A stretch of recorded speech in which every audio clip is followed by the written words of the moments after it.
Hi friends, मैं हूं आपके साथ Lalchand. My YouTube channel education of Shekhar में आपका स्वागत है। जिन्होंने अभी तक चैनल को सब्सक्राइब नहीं किया वो चैनल को सब्सक्राइब कर ले। फ्रेंड्स, हमारा टॉपिक चल रहा था नंबर सिस्टम यानी संख्या पद्धति। जो फ्रेंड्स दोस्त नोट्स बनाना चाहता है वो नोट्स भी बना सकता है, और जहां डाउट हो वो कमेंट करके पूछ सकता है, और गलती हो जाती है उसके लिए माफ कर देना, सॉरी उसके लिए। फ्रेंड्स, हमारा नंबर सिस्टम के अंदर थ्योरी का टॉपिक चल रहा था। थ्योरी के बाद अगर हम बात करें तो क्वेश्चन की बात करें तो देखो क्वेश्चन कैसे आ सकते हैं। जैसे कैसे आ सकते हैं, ए का स्क्वायर प्लस 2 का स्क्वायर प्लस 3 का स्क्वायर प्लस डॉट डॉट ऐसे कहां तक 100 तक का होल स्क्वायर। ये क्या करना है, ये इन संख्याओं का योग निकालना है। क्या निकालना है? योग निकालना है। तो योग का सूत्र क्या होता है? m प्लस 1 m प्लस 2 भाग 6। ये क्या होता है? योग का सूत्र होता है योग, यानी कि ये क्या है? वर्गों का योग है। तो ये किसका सूत्र हो जाएगा? इसको क्या बोल देंगे? वर्गों का योग। ये इसका क्या हो जाएगा? सूत्र हो जाएगा। यहाँ m का मान कितना दे रखा है? 100 दे रखा है, गुणा 100 प्लस 1 गुणा 100 प्लस 2 भाग 6। देखो यहाँ पे देखो कितने हो गए? 100 गुणा 101 गुणा 102 भाग 6। अब जो कट रहा है उसको काट दो। देखो ये कितने बार कट रहा है? यानी ये 3 बार कट रहा है, और ये कितने बार कट रहा है? 50 बार कट रहा है। ये कितने बार कट रहा है? यानी कि 3 3 9 और 3 चौक 12, यानी कि ये 34 बार कट रहे हैं। कितने हो जाएंगे? देखो 50 गुणा 34 गुणा 6। 50 गुणा 34 तो कितने हो जाएंगे? 1700, और 1700 गुणा 6 कितने हो जाएंगे? 10,200। ये इसका क्या आ जाएगा? आंसर आ जाएगा। अगला क्वेश्चन क्या हो सकता है? 1 का क्यूब प्लस 2 का क्यूब प्लस 3 का क्यूब प्लस डॉट डॉट ऐसे 50 तक का क्या पूछ ले? क्यूब पूछ ले। यानी क्यूब का क्या पूछे? योग पूछे। तो योग, क्यूब का योग का सूत्र क्या होता है फ्रेंड्स? क्यूब का योग का सूत्र क्या होता है? m प्लस 1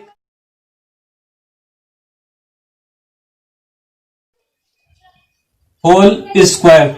यानी कि m का मान यहाँ पे क्या आ गया? 50 गुणा 50 प्लस 1 भाग 2 का होल स्क्वायर।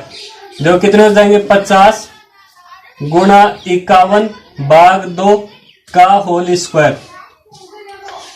ये कितने बार कट रहे हैं? 25 बार। इसका योग की बात करें तो इसका योग कितना आ जाएगा?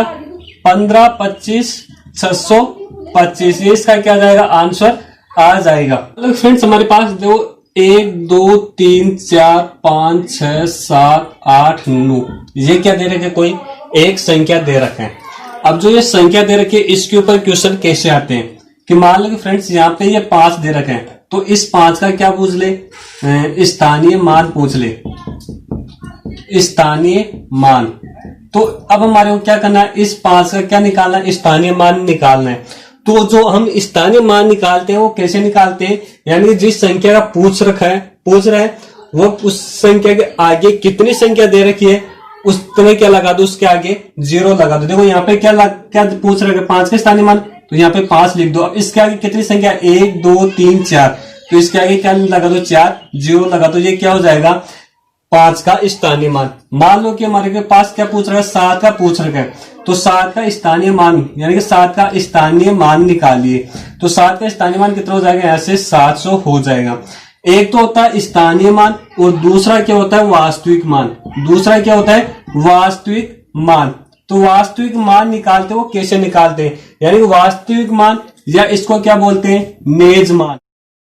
क्या बोलते हैं? नेज मान। या इसको क्या बोलते हैं? जातीय मान। क्या बोलते हैं? जातीय मान। इसको क्या बोलते हैं? ये इसके नाम होते हैं। तो मान लो कि यहाँ पे क्या दे रखा है? 5 का वास्तविक मान पूछे तो यहाँ पे 5 का वास्तविक मान क्या होगा? 5 ही होगा। अगर 7 का वास्तविक मान पूछे या नेज मान पूछे या जातीय मान पूछे तो यहाँ पे क्या हो जाएगा? 7 ही हो जाएगा। अगर मैं इसके आगे बात करूं तो इसके आगे बात क्या आता है? अंक का आता है। क्या आता है? अंक आता है। अंक किसको बोलते हैं? यानी कि कोई संख्या दे रखी है, इसके अंदर कितने डिजिट होंगे वो क्या होते हैं? उनके अंक हो गए। अंक को क्या बोलते हैं? अंग्रेजी में डिजिट बोलते हैं। क्या बोलते हैं? डिजिट बोलते हैं। तो अंक कैसे निकालते हैं? मान लो कि ये क्या दे रखा है? एक संख्या दे रखी है। क्या दे रखी है? एक संख्या दे रखी है। एक होता है अंक होता है और दूसरा क्या होता है? संख्या होती है। एक तो क्या होता है? अंक होता है और दूसरी क्या होती है? संख्या होती है। अगर मैं बात करूं यहाँ पे संख्या, तो ये पूरी क्या होगी? एक संख्या होगी। अगर मैं अंक की बात करूं तो यहाँ अंक कितने होंगे? 9 अंक होंगे। मान लो कि हमारे पास ये देखो क्या दे रखे हैं? 50,000 दे रखे हैं। 50,000 की बात करूं तो 50,000 क्या होगी? एक संख्या होगी। और इसके अंक की बात करूं तो इसमें कितने अंक होंगे? 5 अंक होंगे। अगर मैं इसके बाद बात करूं कि ये 700 दे रखा है, तो 700 की बात करूं तो 700 क्या है? एक संख्या और इसके अंदर अंक कितने होंगे? 3 होंगे। कितने अंक होंगे इसके अंदर? 3 होंगे।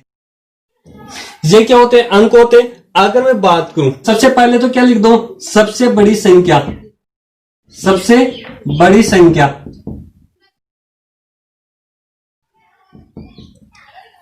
अगर फ्रेंड्स मैं बात करूं कि एग्जाम के अंदर कैसे क्वेश्चन पूछते हैं, तो एग्जाम के अंदर क्वेश्चन कैसे पूछेंगे वो चीज समझना कि क्वेश्चन पूछ सकता है कि 1 से 100 तक के अंकों का योग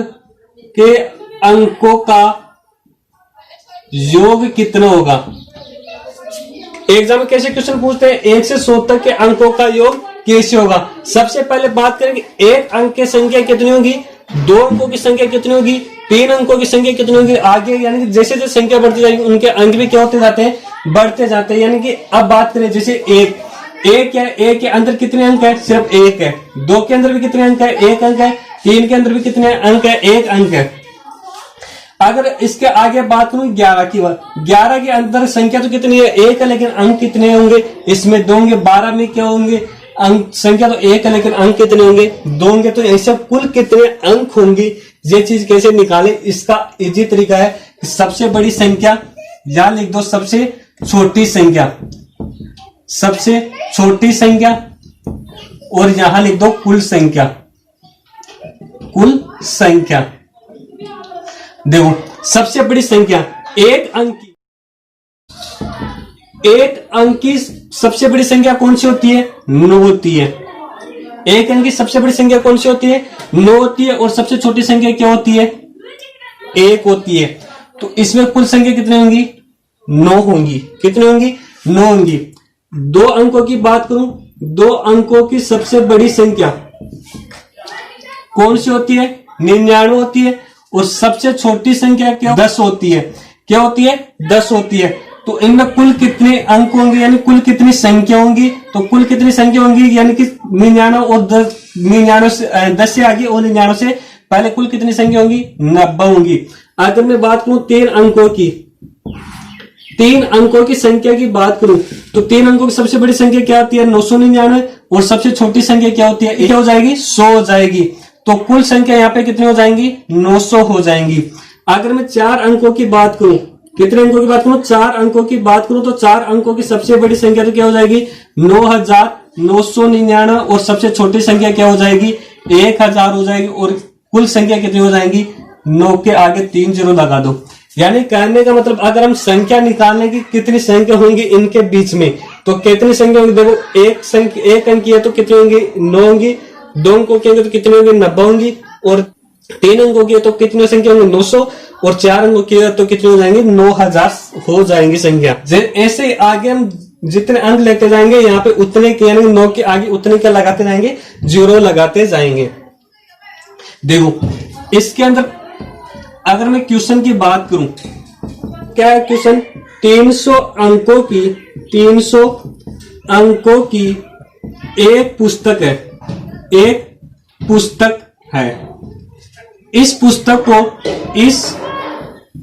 पुस्तक को लिखने के लिए कुल कितने अंकों की आवश्यकता होगी? क्या कह रहे हैं? 300 अंकों की एक पुस्तक है, उस पुस्तक को लिखने में कुल कितने अंकों की आवश्यकता होगी। अब देखो सबसे पहले 300 अंक है, तो देखो यानी कि एक अंक की संख्या, एक अंक की संख्या, एक अंक तक की संख्या कितनी होती है, एक अंक तक की संख्या कितनी होती है, 9। कितने अंक है, एक है, कितने हो गए, 9 हो गए, कितने हो जाएंगे, 9 हो जाएंगे। अगर 2 अंकों की बात करूं, 2 अंकों की संख्या, 2 अंकों की संख्या कितनी होंगी, 90। कितने अंक हो रहे हैं एक संख्या में, 2 हो रहे हैं, तो कितने हो जाएंगे, 180 अंक हो जाएंगे। 3 अंकों की संख्या, 3 अंकों की संख्या, अब 3 अंकों की संख्या देखो कहां तक निकालनी है, 300 तक निकालनी है। कहां तक निकालनी है, 300 तक निकालनी है। तो 300 तक की संख्या कितनी होगी, 3 अंकों की, 201 हो जाएंगी। कितने हो जाएंगे, 201 हो जाएंगे। और एक संख्या में कितने अंक हो रहे, 3 अंक हो रहे, तो इसको क्या कर दो, 3 से गुणा कर दो, कितने हो जाएंगे, 603 हो जाएंगे। अगर इनके कुल अंक, कुल, अब क्या निकाल, इनको योग करने पर इनके क्या आ जाएंगे, कुल अंकों की संख्या आ जाएगी। क्या आ जाएगी, कुल अंकों की संख्या आ जाएगी। यानी ये कितने हो गए, 9 3 12 और 8 1 9 6 1 7, यानी कि 792। इस संख्या में कुल कितने अंक होंगे, 792। इस पुस्तक को लिखने के लिए हमारे को कुल कितने अंकों की आवश्यकता होगी, 792 अंकों की आवश्यकता होगी। इसके बाद हमारा अगला टॉपिक है बाध्यता का नियम। बाध्यता का नियम। अब बाध्यता के नियम में देखो सबसे पहले बात करें बाध्यता नियम में, 2 का बाध्यता का नियम, 2 का नियम। देखो 2 का बाध्यता का नियम क्या होता है कि इसके अंदर होता है कि इसका इकाई का अंक, इकाई का अंक 0 हो, इसका इकाई का अंक क्या होना चाहिए, 0 होना चाहिए। अगर 0 नहीं है या 2 से पूर्णतया विभाजित हो, 2 से पूर्णतया विभाजित हो। देखो 2 का नियम क्या है कि इकाई का अंक या तो क्या होना चाहिए, 0 होना चाहिए, या जो इकाई का अंक वो क्या है, 2 से पूर्णतया विभाजित होना चाहिए। 2 के बाद में बात करूं 4 का नियम। 4 का नियम, 4 का नियम क्या है कि अंतिम 2 अंक, कौन से अंक, अंतिम 2 अंक क्या होने चाहिए, 0 होने चाहिए। क्या होने चाहिए, 0 होने चाहिए। अगर 0 नहीं है तो क्या होने चाहिए, 4 से पूर्णतया विभाजित होने चाहिए। क्या होने चाहिए, 4 से पूर्णतया विभाजित होने चाहिए।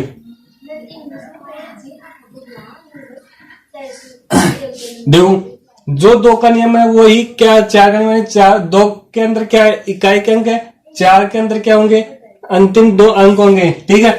अगर इसके बाद में 8 की बात करूं कि 8 का नियम क्या होगा, 8 का नियम क्या होगा, अंतिम 3 अंक, कौन से अंक, अंतिम 3 अंक क्या होने चाहिए, 0 होने चाहिए। 0 हो या 8 से पूर्णतया विभाजित हो, 8 से पूर्णतया विभाजित हो। अगर मैं 16 की बात करूं तो 16 का नियम क्या हो जाएगा, 16 का नियम क्या हो जाएगा, 16 का नियम हो जाएगा कि अंतिम 4 अंक, कौन से अंक, अंतिम 4 अंक जो है वो क्या होने चाहिए, 0 होने चाहिए। 0 हो या 16 से पूर्णतया विभाजित हो।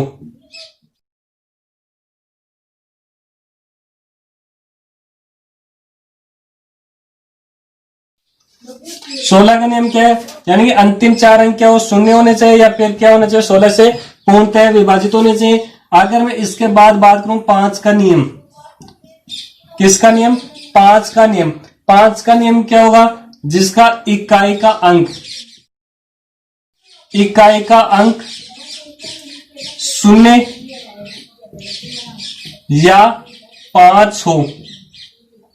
क्या हो, या तो 0 हो या 5 हो, क्या होगा, 5 से पूर्णतया विभाजित होगा। इसके बाद 25 का नियम। 25 का नियम क्या है कि अंतिम 2 अंक, कौन से अंक? अंतिम 2 अंक क्या होने चाहिए? या तो शून्य होने चाहिए। क्या होने चाहिए? शून्य हो या 25 से पूर्णतया विभाजित हो। 25 से पूर्णतया विभाजित होंगे तभी ये क्या होगा? 25 का नियम होगा, यानी 25 में उसका भाग जाएगा। अगर मैं इसके बाद बात करूं 125 की, तो 125 का नियम क्या हो जाएगा? 125 का नियम क्या हो जाएगा? 125 का नियम में कह सकते हैं कि अंतिम 3 अंक होंगे। कौन से अंक? अंतिम 3 अंक जो होंगे, अंतिम 3 अंक जो होंगे वो क्या होने चाहिए? या तो क्या होने चाहिए? शून्य होने चाहिए, या शून्य नहीं है तो क्या होने चाहिए? 125 से पूर्णतया विभाजित होने चाहिए। 125 से क्या होने चाहिए? पूर्णतया विभाजित होने चाहिए। अगले नियम की बात करूं तो कौन सा नियम? 3 का नियम। 3 का नियम क्या कहता है कि सभी, यानी सभी अंकों का योग, जो संख्या दे रखी है उसके सभी अंकों के योग में,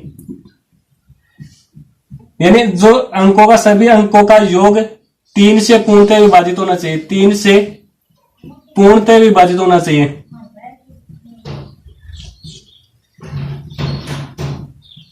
तीन से पूर्णतः विभाजित होना चाहिए। इसके बाद में बात करूं 9 का नियम। 9 का नियम क्या है? यानी कि सभी अंकों का योग, सभी अंकों का योग क्या होना चाहिए? 9 से पूर्णतया विभाजित होना चाहिए। क्या होना चाहिए? 9 से पूर्णतया विभाजित होगा तो वो क्या होगा? यानी अंकों का योग करने पर 9 करके 9 का भाग देने पर अगर भाग जाता है तो वो क्या होगा? 9 से पूर्णतया विभाजित होगा, वरना नहीं होगा। इसके बाद बात करूं 11 का नियम। तो 11 का नियम क्या कहता है कि 11 का नियम कहता है सम या विषम स्थानों वाली संख्या का योग या योग शून्य हो या 11 से पूर्णतया विभाजित हो। क्या हो? 11 से पूर्णतया विभाजित हो, उसको क्या बोलेंगे? 11 का नियम बोलेंगे। मत है 6 का नियम। अब 6 का नियम की बात करें, 6 के अंदर देखो, 6 के टुकड़े करेंगे तो क्या हो जाएंगे? 2 गुणा 3, यानी कि इस अगर 6 का नियम है तो उसके अंदर किसका भाग जाना चाहिए? 2, यानी वो जो संख्या है उसमें 2 का भी भाग जाना चाहिए और 3 का भी भाग जाना चाहिए, तो वो किससे होगी? 6 का नियम होगा। अगर इसके बाद बात करूं जैसे 12 का नियम। 12 के नियम में क्या आ जाएगा? यानी कि जो संख्या 3 और 4 से क्या होंगी? विभाजित होंगी, वो क्या होंगी? 12 से भी विभाजित होंगी। देखो, अब देखो 5 6 तक हो गया। अगर मैं 7 की बात करूं, 7 11 13 और 37 का नियम। देखो 7 11 13 37 का नियम क्या कहता है कि लगातार 6 लगातार एक ही अंक आए तो वह इनसे पूर्णतया विभाजित होगा। क्या होगा? इनसे, इन सभी से क्या होगा? पूर्णतया विभाजित होगा। क्या कह सकते हैं? 7 11 13 और 37 का नियम क्या कहता है कि लगातार, यानी जो 6 अंक लगातार आए, यानी एक अंक क्या होने चाहिए? 6 बार लगातार आए तो वो क्या होगी? इनसे विभाजित होगा। जैसे बात करूं मैं 3 3 3 3 3, कितने हो गए? 6 हो गए। तो ये संख्या क्या होगी? इन सभी से क्या होगी? पूर्णतः विभाजित होगी। चाहे 6 6 6 कुछ भी लो, 7 7 7 7 कुछ भी लो, यानी क्या होने चाहिए? लगातार एक ही संख्या 6 बार आनी चाहिए, तो वो क्या होगी? 6 7 11 13 और 37 से क्या होगी? पूर्णतया विभाजित होगी। ओके फ्रेंड्स, कमेंट करके जरूर बताना कि आपको ये वीडियो कैसा लगा। जिन्होंने अभी इस चैनल को सब्सक्राइब नहीं किया, चैनल को सब्सक्राइब करें, लाइक करें, कमेंट करें, शेयर करें। Thank you friends, best of luck.